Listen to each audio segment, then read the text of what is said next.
So let's transition to part 3 of our chat today, where we called this the evolution. Mm-hmm. And so, now, as we alluded to before, you're transitioning or have transitioned from the blade up to the handle. Growth is starting to accelerate because you really have a strong understanding of who your customer is. You've got offers and funnels that are performing.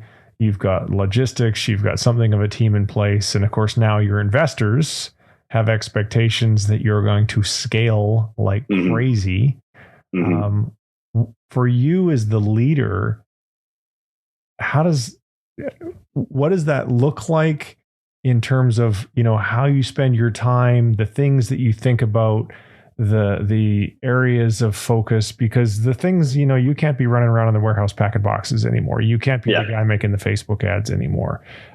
There's a lot that you have to seriously evolve in order to still be the right leader for the organization.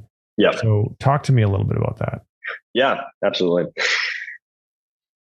Before I talk at all about these grand things that I'm doing as co-founder, now that the company has grown and matured a little bit, I will say I still do things like jump in on customer support and clear a couple of tickets in Zendesk here and again, because I think it's important for me to do things, again, that don't necessarily scale, things that keep me close to the customer and make me understand, okay, how are our internal processes working if I am somebody on our customer experience team? How are our responses working if we are interfacing with customers who have XYZ problem?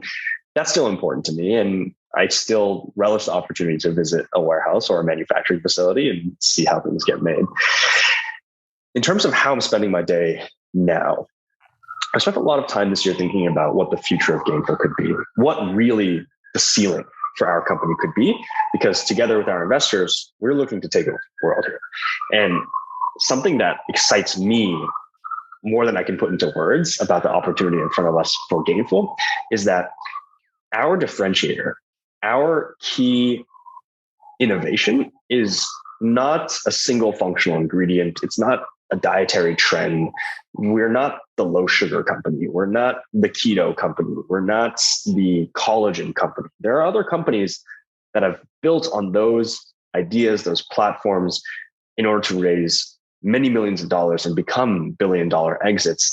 And yet that is only a subset of what we're trying to do here at Gainful, because our key differentiator is personalization. That means for any category, not just within sports nutrition, but nutrition generally as well, as long as the category is bettered by personalization, we want to tackle it.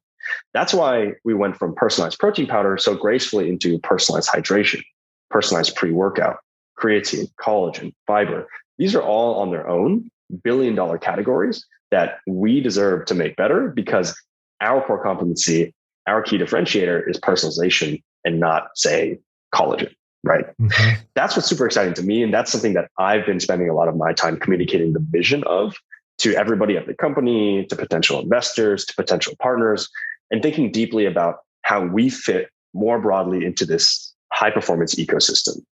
These are all the companies like Tonal, Whoop, Peloton, 8 Sleep that are all working on maximizing human performance, but none of them have quite yet that personalized nutrition component. And so we can plug into so many different platforms and become a more and more integrated part of everyone's lives as we move toward a world where everybody actually really does have the data at their fingertips to make better decisions for their health through nutrition. And so I'm really excited to say that I really, truly do believe Gainful is at the vanguard of that personalized nutrition movement. And we're also going to be the keystone of this personalized performance ecosystem. And that's super exciting to me. I know that was a roundabout way of answering your question, but it is what I think about a lot of my day now.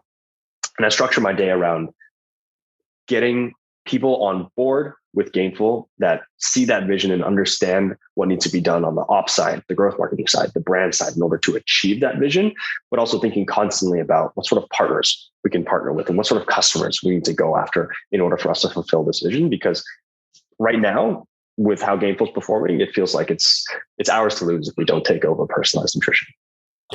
When we did the pre-interview, you said you had 28 people. Is that the current head count, or has it grown? We're still at 28 people, although we've added a couple engineers offshore.